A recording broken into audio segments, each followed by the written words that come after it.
It's the middle of strawberry season where I am, so I thought I'd share one of my favorite recipes with you.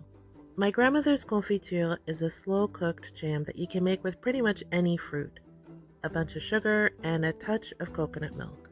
From start to finish, this recipe takes about 3 hours to complete, so make sure you have something else to do like meal prepping or cleaning, but you need to be able to keep an eye on it.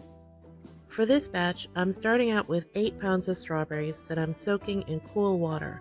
Add about a capful of vinegar to each bowl and just let them soak.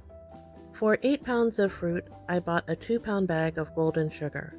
That is slightly less processed than regular white. You want to let your berries soak for at least 10 minutes and swish them around a little bit. Nothing too hard though, you don't want to bang them up or bruise them. Rinse them off in a colander just before you want to prep them. Now, some people have special gadgets to take the hull off of the strawberry, but I just like to cut off the top and then cut the berry into quarters. Remember, I've got 8 pounds to do, so the fewer steps, the better. Once the berries are all cut up, simply sprinkle on the sugar and mush them around with a spoon to let them macerate.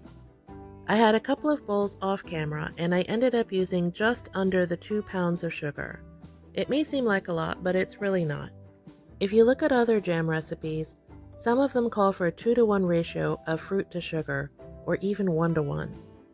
Stir the berries well and then let them sit undisturbed for about 20 minutes. They'll get really nice and juicy. Transfer them to a heavy-bottomed pot and then put them over medium heat until it comes to a boil. Turn it down to low when it starts bubbling, and then set your timer. You want to stir this every 30 minutes for the first 2 hours. For the third hour, you want to stir it every 15 minutes and make sure it doesn't stick to the bottom. This is also where you pour in the coconut milk.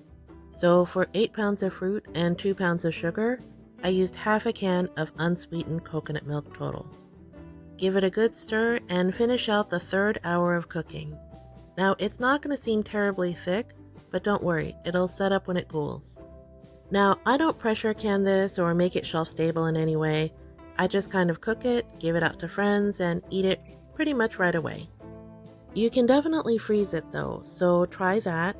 Or remember, you can make this with any kind of fruit. Just use the same ratios of fruit to sugar and coconut milk. Tell you what, I'll come back each month of the summer and do it with a different kind of fruit, just to show you. I hope you like this recipe, so drop me a line in the comments and let me know if you make it. I'd love to hear from you.